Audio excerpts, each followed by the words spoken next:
making all the hoses pretty. Because they do say, what do they say? Happy hoses, happy life. You need your hoses to look pretty, because then if you don't look pretty, everyone's going to comment, your hoses look crap. Probably not going to put in this video, this audio.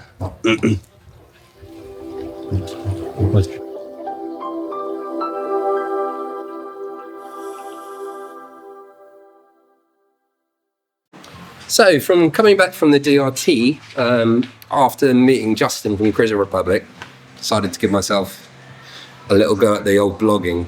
And what a best way to start by Dang. Dang here has, Dang, what did you find on our house reef?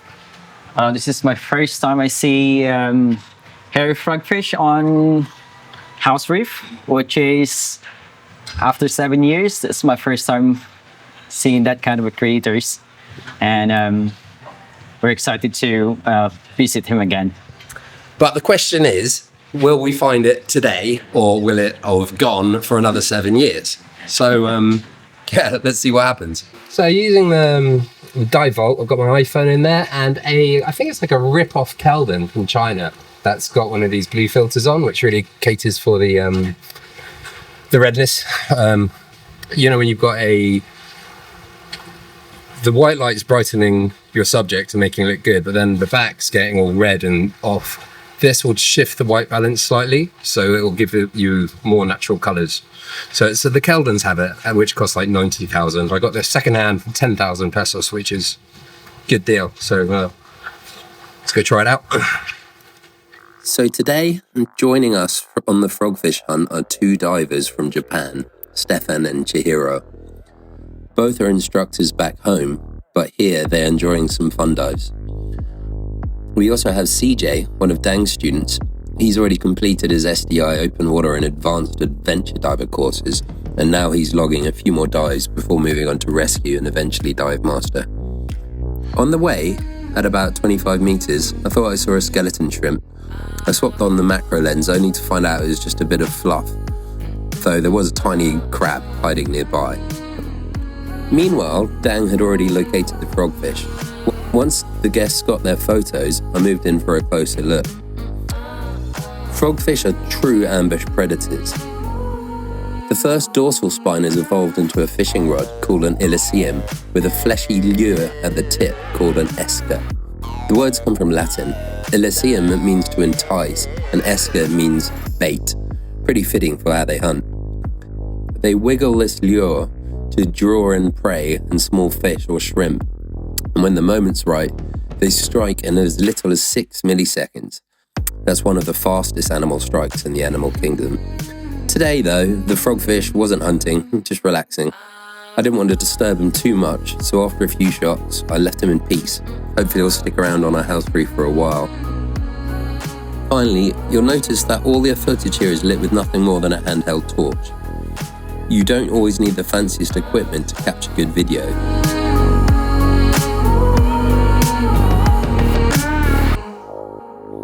Because I stayed down around 45 minutes at 30 meters, I ended up with about 15 minutes of decompression time. Now, for anyone not familiar with decompression diving, in simple terms, the deeper and longer you stay, the more nitrogen your body absorbs from breathing denser gas. When it's time to ascend, you can't just shoot straight to the surface. You have to stop and let that nitrogen safely leave your body, otherwise you risk decompression sickness, better known as the bends. As a solo diving instructor and TDI extended range instructor, I've done a lot of deco dives. And here's the trick. Breathing pure oxygen at the stop means that there's no nitrogen entering the system.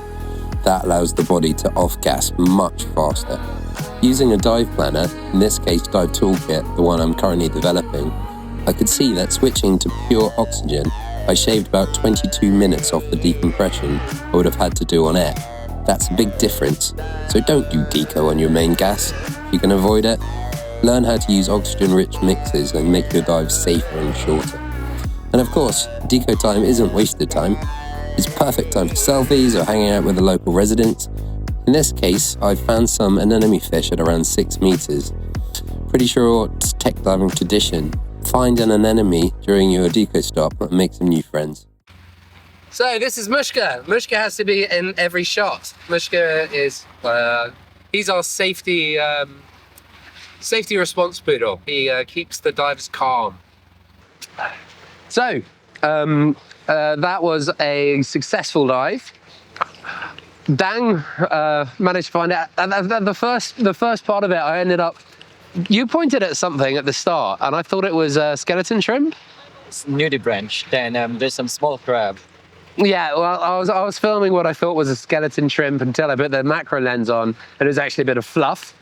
And but then Dang came back, and he had already found it. Well, how did you find it?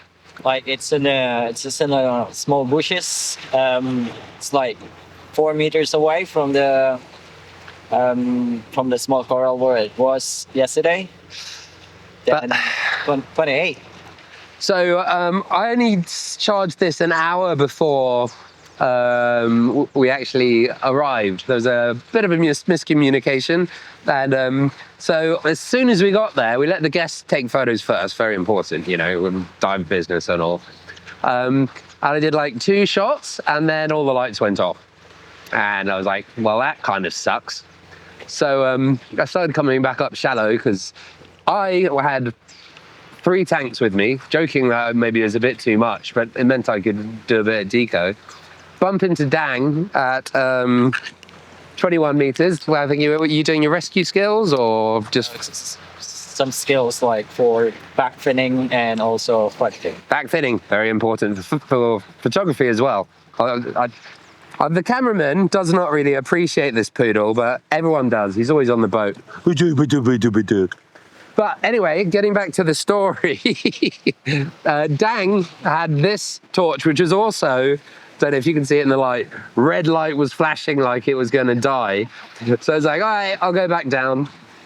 And then stayed with it for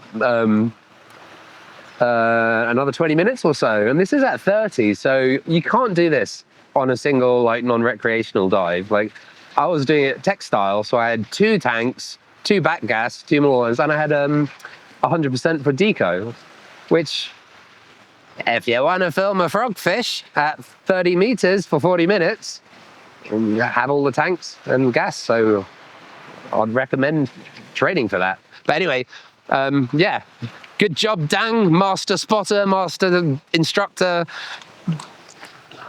bang.